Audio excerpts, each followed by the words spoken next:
You need to watch this entire video. I'm going to explain 6 foods that will directly visceral fat. That is a fat around the organs. And when your own fat is inflamed because you have visceral fat yogurt, 27 grams of carbohydrate. There's only 19 grams of sugar, but there's an additional 8 grams of hidden sugar as starch is low-fat milk. The second is sugar, water, and then the next one is modified food starch. That is hidden sugar. It's not just modified food starch. It's modified cornstarch, maltodextrin, and many other types of starch. The reason why it's consuming a lot more of it than actual sugar. If you look at the glycemic index, it turns into glucose a lot faster than table sugar turns into glucose. Constant elevation of blood sugar, which is going to burn out your pancreas a lot faster. It's going to lead to more diabetes. Filler. It's something to add bulk in a product. Industrial starch goes through high heats, chemical processing, deodorizers, dead product that then has to be flavored, colored, bioengineered food ingredient. This appearance of very healthy, but it's not very healthy. Just meat and grass-fed beef. We're going to take a look at this. It is called mechanically separated product where they process. Corn syrup is actually made from the corn starch. This sugar to meat, where you're going to get is something called advanced glycated protein. They use ammonia, sometimes chlorine, to kill the bacteria. This is the stuff that they put in the chicken nuggets and a lot of the other breaded chicken meat. Corn starch in here as well. You don't want to buy a hot dog that has that much starch in fed beef. Then we get sea salt, organic vinegar, baking soda, organic garlic, organic spice starches, and seed oils. Rice starch, dextrose, which is synthetic sugar, and gluten, which people's gut, because gluten is the only protein that humans can't digest. If you're trying to lose belly fat, those are things that will completely stop you 100%. The next one we're going to get to is my favorite, the Atkins products. This gives you a perception that, wow, it's keto friendly, it's low carb, 1 gram of sugar. You're automatically thinking, man, this is great. Until you read the ingredients, milk protein concentrate, and then the soy protein isolate.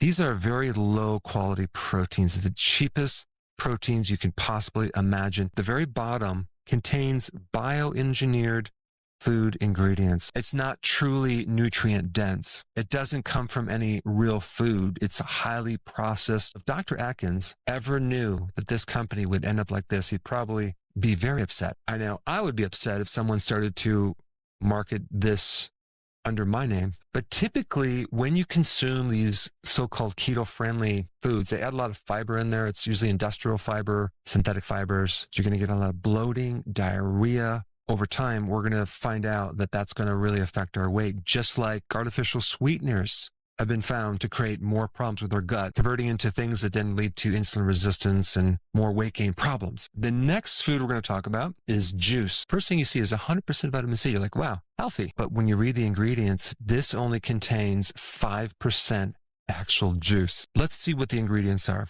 Oh, wow. Water and high fructose corn syrup. This is literally liquid candy. I think this is false advertising. They shouldn't be able to put that on there. Now, the other thing that's interesting about this is they'll have a concentrated orange juice. That means that that juice could be sitting up to a year in a vat, losing all of the nutrition. Then we take it out and then we add water to turn it into something not very nutrient dense. If we're talking about actual juice, like orange juice, that usually has more sugar than soda. That's a lot of fructose. Fructose cannot be broken down by all of your cells. Only your liver can process that fructose. What happens because of that is your liver starts generating a lot more fat. It creates more of a fatty liver than actual glucose, because with glucose, at least all your cells can metabolize it, but with fructose, only the liver can break it down. The next product I want to talk about is agave nectar. It's something like between 15 and 30 on the glycemic index. Now, how can that be? It's a sweetener. It tastes just like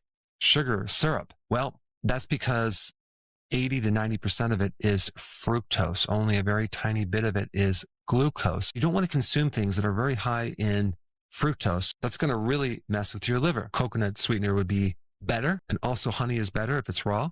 But if you're trying to lose weight, probably not a good idea, because anytime you consume sugar and starch, you're going to spike the glycemic index, and that's going to bump you out of ketosis. One little side point about insulin.